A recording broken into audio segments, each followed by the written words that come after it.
ध्यान देंगे प्रकाशिकी की ओर। प्रकाशिकी होता है विज्ञान की वह शाखा जिसके अंतर्गत हम प्रकाश और उससे संबंधित घटनाओं का अध्ययन करते हैं। जिसमें हम प्रकाश और उससे संबंधित घटनाओं का अध्ययन करते हैं, तो उसे हम क्या कहते हैं? प्रकाशिकी कहते हैं। समझ में आया? प्रकाशिकी में सबसे पहले हम पढ़ेंगे प्रकाश के बारे में। किसके बारे में पढ़ेंगे? प्रकाश। प्रकाश क्या होता है? प्रकाश ऊर्जा का एक रूप होता है। प्रकाश ऊर्जा का एक रूप होता है। प्रकाश की आवश्यकता क्यों है, अब इसके बारे में समझेंगे हम लोग। जब हम किसी अंधेरे कमरे में प्रवेश करते हैं तो हमारी आंखें खुली रहेंगी, लेकिन क्या होंगी? फिर भी वहां उपस्थित कोई भी वस्तु हमको दिखाई नहीं देगा। किंतु जैसे ही हम बल्ब को चालू करेंगे तो वहां के जो आसपास जितने भी वस्तुएं रहेंगी हमको दिखाई देना चालू हो जाएंगी। होगा कि नहीं होगा? तो उस समय क्या था? प्रकाश नहीं था। जैसे हम बल्ब को चालू करते हैं क्या होता है? उस रूम में प्रकाश आ जाता है। जब ये प्रकाश किसी वस्तु से टकराकर हमारी आंखों में प्रवेश करती है तब वह वस्तु हमको दिखाई देना शुरू हो जाता है। अब हम जानेंगे कि प्रकाश के कौन कौन से स्रोत होते हैं, आखिर प्रकाश हमको प्राप्त कहाँ से होता है। तो प्रकाश के स्रोत को समझने के लिए हमने उसको दो वर्ग में विभाजित कर दिया है। पहला वर्ग होता है प्राकृतिक स्रोत, दूसरा वर्ग होता है मानव निर्मित या फिर इसी को हम बोलते हैं कृत्रिम स्रोत। प्राकृतिक स्रोत क्या होता है? सूर्य और तारा।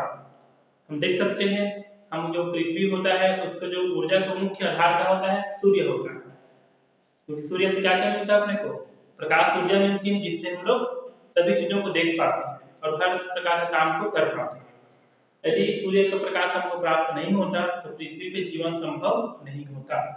उसी प्रकार हम देखते हैं आकाश में बहुत सारे तारे हमको दिखाई देते हैं, तो हमको देखते हैं टिमटिमाते हुए दिखाई देते हैं। लेकिन रात के समय जो भी हम आकाश को देखेंगे तो हमको तारे बहुत सारे दिखाई देते हैं और हमेशा टिमटिमाते रहते हैं, क्योंकि तारे में क्या होता है? खुद का प्रकाश होता है। ये भी क्या करते हैं? प्रकाश का स्रोत होता है, लेकिन ये हमसे बहुत दूर होते हैं, इसलिए इनका प्रकाश हमारे पृथ्वी तक नहीं पहुंच पाता।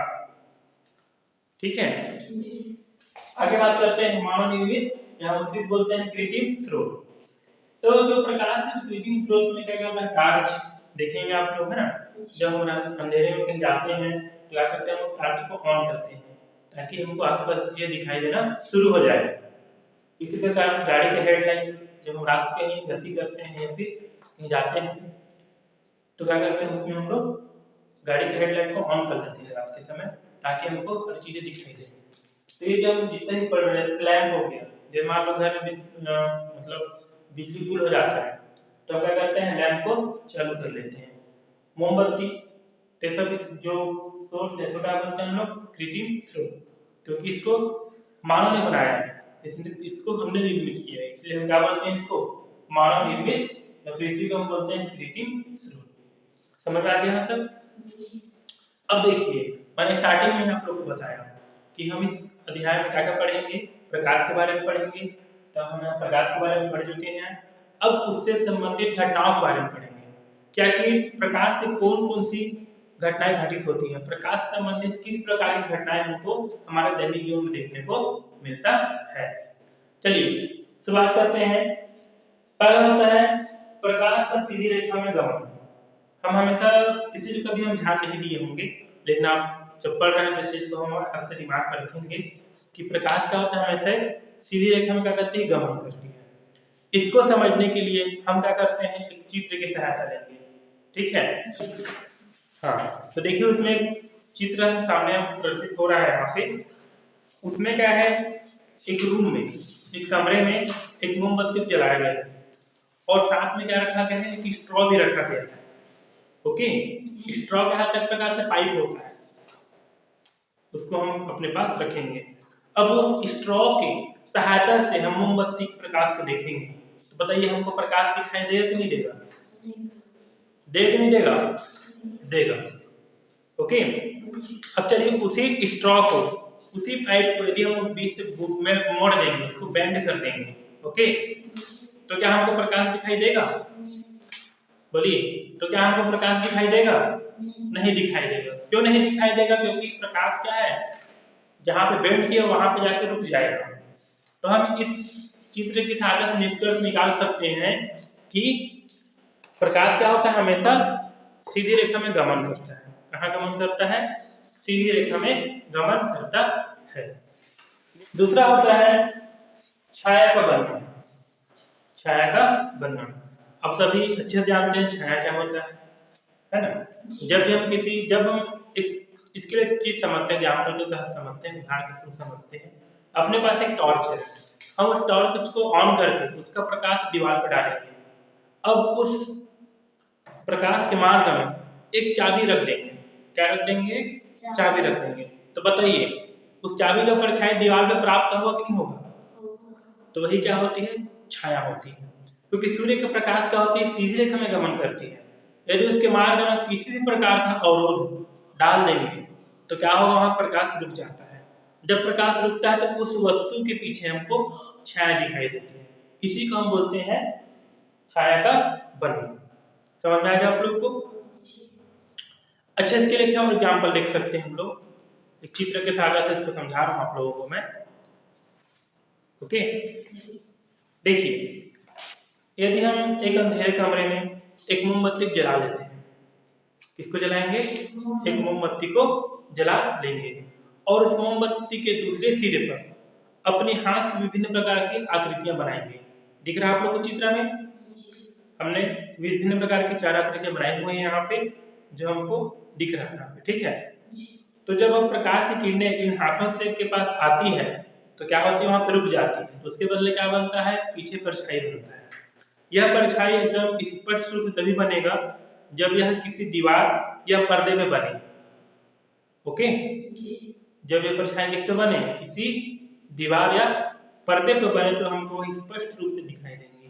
इस प्रकार से हम विभिन्न प्रकार की छाया बना सकते हैं अपने हाथों को, आकृति को अलग अलग से बना।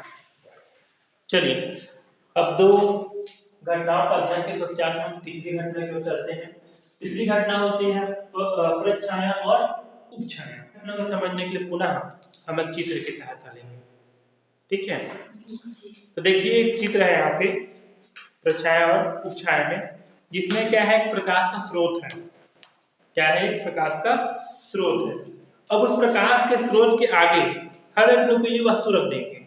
देख रहे हैं आप लोग जो तीर का निशान बना हुआ है वो क्या है? एक निशान देख सकते हैं। यहाँ पे क्या है? प्रकाश का स्रोत ऐसे, उस प्रकाश का स्रोत क्या निकलते हैं? प्रकाश बाहर निकलती है। उसके सामने प्रकाश की जो मार्ग है उसमें क्या करते हैं? एक वस्तु रख देंगे। देख रहे हैं आप लोग ऊपर की तीर का निशान ऊपर की ओर दिखाया गया है, वो क्या है? वस्तु है। तो वस्तु के पीछे प्रकाश बिल्कुल भी नहीं जा पाता तो क्या बनता होते हैं? परछाई प्राप्त होता है। इसको क्या बोलते हैं? प्रच्छाया बोलते हैं। क्या बोलते हैं? प्रच्छाया। अब देखो वस्तु के दोनों सिरे, ऊपर सिरे और नीचे के सिरे से क्या होता है? हल्का सा प्रकाश मुड़ के एकदम कम ही प्रकाश की किरणें क्या होती हैं? आगे जा पाती हैं। तो हम देख सकते हैं कि ये जो चित्र के अनुसार जो सीई पर्दे में जो परछाई है सीई और नीचे जो है डीएफ, इन दोनों में क्या होता है? प्रकाश की किरणें बहुत ही कम जा पाती हैं। तो यहाँ पे जो छाया बनते हैं हम क्या बोलते हैं? उसको उपछाया कहते हैं। क्या बोलते हैं हम उसको? उपछाया कहते हैं। चलिए अब हम बात करते हैं चौथी घटना के बारे में, जिसको हम बोलते हैं ग्रहण। आप लोग नाम सुने हैं ग्रहण का? इससे पहले हम जानते हैं कि ग्रहण होता क्या है, उसका कारण क्या है। जैसे कोई पक्षी क्या है? पास मुड़ती है, तो जब मुड़ेगी तो क्या होगा? उसकी परछाई हमको पृथ्वी पर प्राप्त होगी।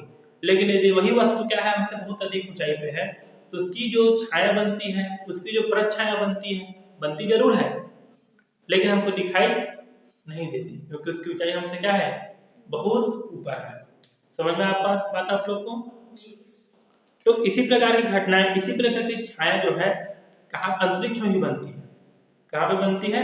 अंतरिक्ष में बनती है। तो अंतरिक्ष में जब छाया बनती है तो हम उससे क्या बोलते हैं? ग्रहण बोलते हैं। क्या बोलते हैं उसको? ग्रहण बोलते हैं। तो ग्रहण मुख्यतः 2 प्रकार के होते हैं। एक होता है चंद्र ग्रहण, एक होता है सूर्य ग्रहण। अब इन दोनों ग्रहणों को हम ध्यान से समझेंगे। उसके लिए पुनः हम चित्र की सहायता लेंगे। अब देख सकते हैं चित्र सामने प्रदर्शित हो रहा है यहाँ पे। ओके, तो पहले हम देखेंगे चंद्र ग्रहण। चंद्र ग्रहण कब बनता है? पूर्णिमा की रात में। कब बनता है? पूर्णिमा की रात में। जब पूर्णिमा की रात में जो पृथ्वी जो होता है सूर्य और चंद्रमा के बीच में होता है। कभी कभी जब तीनों एक ही तल पर सीधी रेखा में होते हैं तब चंद्रमा सूर्य द्वारा बनी पृथ्वी की परछाया में से होकर गुजरती है। कौन? चंद्रमा सूर्य द्वारा बनी पृथ्वी की परछाया में से गुजरती है। इस स्थिति में पृथ्वी के किसी भी हिस्से से चंद्रमा का वह भाग दिखाई नहीं देता जो पृथ्वी की परछाया में होता है। तो इस घटना को हम क्या बोलते हैं? चंद्र ग्रहण कहते हैं। तो हम देख सकते हैं सूर्य ग्रहण होता है अमावस्या के दिन। कब होता है जी? अमावस्या के दिन। ओके, अमावस्या के दिन चंद्रमा सूर्य और पृथ्वी के बीच होता है। इस बार बीच में कौन होता है? चंद्रमा होता है। क्लियर है? कभी कभी जब तीनों के केंद्र एक ही तल पर एक सीधी रेखा में होते हैं तब चंद्रमा द्वारा सूर्य का कुछ हिस्सा ढक लिए जाने के कारण वह पृथ्वी से दिखाई नहीं देता। इस घटना को हम क्या कहते हैं? सूर्य ग्रहण कहते हैं। क्लियर है? तो ऐसा स्थिति कब निर्मित होता है? जब चंद्रमा द्वारा सूर्य का कुछ हिस्सा ढक लिया जाता है जिसको पृथ्वी पर दिखाई नहीं देता। तो इस घटना को हम सूर्य ग्रहण कहते हैं।